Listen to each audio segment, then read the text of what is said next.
Hello and welcome into Pat's Latest. I'm your host, Mike Gambardella, and on today's episode, we get into where the Patriots NFL rank for the secondary is based on a interesting ranking for a viable source. If the Pats will actually use a fullback this season, where Mac Hollins was with Drake May and the rest of the guys, and where the Patriots stack up with the NFL's top edge rushers. Before we get into everything, make sure you go down and subscribe for the channel. Get into the comments and let us know what you think about where the Patriots secondary actually ranks in the NFL, and is number 5 maybe a little too low for them? And if you think the Pats need to go out and help their edge rusher situation right now. Also, make sure you go down and give us a like if you like what you hear, and go back and check out all of our old episodes after this one. We start looking at what PFF has ranked as their top secondaries in the NFL, and they're putting out positional lists throughout the offseason here and using some metrics to help prove their case, along with adding some players here and there. And interesting overall, one, I think that Pittsburgh is not in their top 10 after the big trade to acquire Jalen Ramsey. But in reverse order, looking at Indianapolis at 10, the Chargers, the Eagles, the Bears, and the Detroit Lions at the bottom of the top 10 rankings right there. And looking at the top, you're looking at Baltimore, Kansas City, Denver, Houston, and then your New England Patriots at number 5.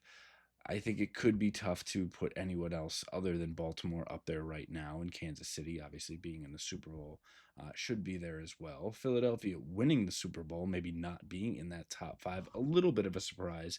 But what Houston's been able to do, I think, obviously needs to be there, and any team that has Patrick Surtain should definitely be in the top 5. So where New England is right at 5 or 6, I feel is probably right for what they need to be. And I think they could ascend higher should they keep their health. And obviously that goes for any team in the NFL right now. But just looking at those cornerbacks with Christian Gonzalez and with Carlton Davis, with the rededicated Jabril Peppers, and hopefully a healthy Kyle Duggar, not to mention just the depth that they have at the position as well, I think the Patriots really can use this secondary as a hallmark for Mike Vrabel. And obviously a Mike Vrabel team using those linebackers and those edges outside, but really allowing the secondary to kind of get in those man-on-man situations and allow them to really bring pressure up front is something that is really going to be important for this team moving forward, and important for their quest in making the playoffs in 2025. Another question that is surrounding this team is, will the Patriots actually use a fullback in 2025? Now, obviously, Josh McDaniels has been a fan a long time and has had several of those players that have been really vital. And whether it's been, Jakob Johnson, players from Brown University who will step in at the fullback position, guys that, Rex Burkhead essentially started as a fullback before he showed he was very much a running back. But looking at the roster here a little bit, and with Hunter Henry and Austin Hooper as your number 1 and number 2 tight ends, and really 1A and 1B in certain situations, because they will use more of, that 12 personnel instead. Carrying a tight end 3 doesn't necessarily have to happen. With Jaheim Bell, Cedric Dipre, G. Scott, Jack Westover, they're all essentially practice squad candidates. Now, one could step out from the group. Jaheim Bell could really find his more tweener role and find himself in more of a receiving capacity, or Dipre could be really the blocker that they're looking for and step into that role as well. But it has this flexibility to say, you could potentially find a fullback to work for you, and thus would enter Brock Lampy as a true fullback and guy that can really open up holes. And should he be able to show at least a little bit of receiving chops, Josh McDaniels could find a way to put him on this roster. For the Las Vegas Raiders, when Josh McDaniels was there, they were 5th in 21 personnel. It's 2 running backs, 1 tight end. And they did so at 20.2% of the time. It's telling, and McDaniels, I think, is one to change his playbook based upon what he has. I don't think he's just going to put Lampy on the rosters to have a fullback, but if he can earn his spot, it would not be surprising to see him have an ability to use a power game at times with Ramondre Stevenson, and not just having to say, Ramondre, you go first before you open up a hole for Travion Henderson, but have a true blocking back in front of either one of them, I think can definitely add a wrinkle to this team, but maybe not necessarily one that they absolutely have to do at this point in time. Additionally, with Drake May, Kyle Williams, Stephon Diggs, and the crew all training down in Florida, there was a question because it seemed, though, with Austin Hooper there, with Diggs, with Ramondre Stevenson, it really was the starting skill positions. And Kyle Williams kind of gets the default of being in that top three wide receiver with Pop Douglas, but it probably will be Mac Hollins before Williams works his way in. But Hollins was not there. So where was Mac Hollins while everything else was going on? Well, Hollins was actually out on a trip to Australia. And while there, actually has been doing some serious strength and conditioning training and doing it barefoot, I might add, because that is his hallmark. Does not wear shoes unless he's using them as tools, hiking, climbing a mountain, or playing football and putting on cleats. Doesn't need him to log lift, which he did almost at 200 pounds. These numbers are high. I'm going to read you off and probably would put him amongst the strongest wide receivers in the NFL today. Did an axle bar deadlift of 573 pounds, a dumbbell press of 132, and a sled pull of 738. Answer is, I think Mac Hollins is doing just fine, and will be interesting to see once they get everybody onto the field. And I think really just a good veteran presence for some of the younger guys on the roster, and someone to kind of follow that and emulate that really on what to do on the field and off. Again, I've mentioned that have had a chance to meet Mac down at Super Bowl Media Row a couple years ago, and just seemed like a real genuine guy. Can sometimes maybe come off as eccentric for some of his pregame fits entering the games.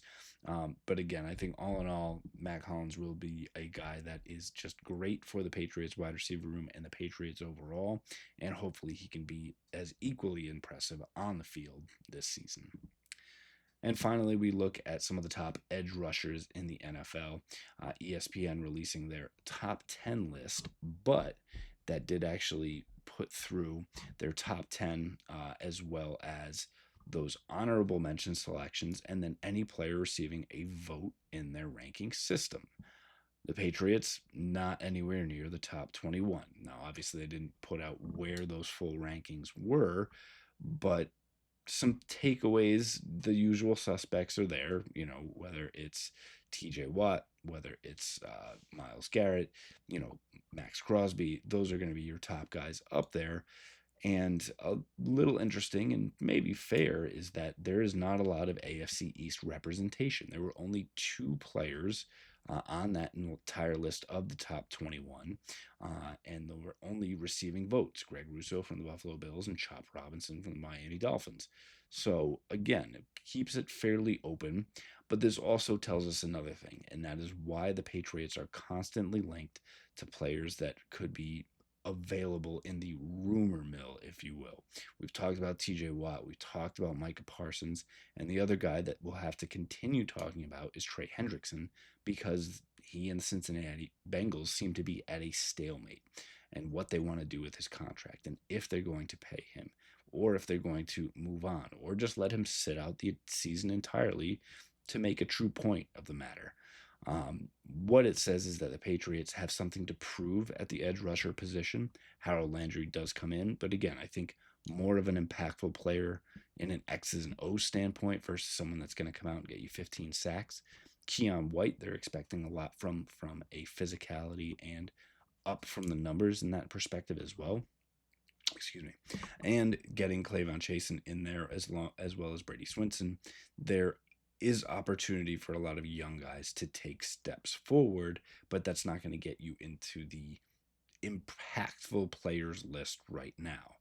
Because of that, the Patriots very much do need to keep their nose to the grindstone and ears to the door, whatever you want to say, whatever idiom you want to use, but make sure you're kicking the tires on Trey Hendrickson to see if you can make things like that work. Because if you're able to further build that out, you build out that depth, you build out that dynamism that we continue to talk about from a defensive unit and keep offenses on their toes. We know this is becoming a true passing league at times, and how you can be really physical against passing teams, playing lockdown, man coverage on the outside, and getting after the quarterback. The Patriots will need to do that from the edge position, and we'll see how that unfolds in training camp as we are less than 2 weeks away.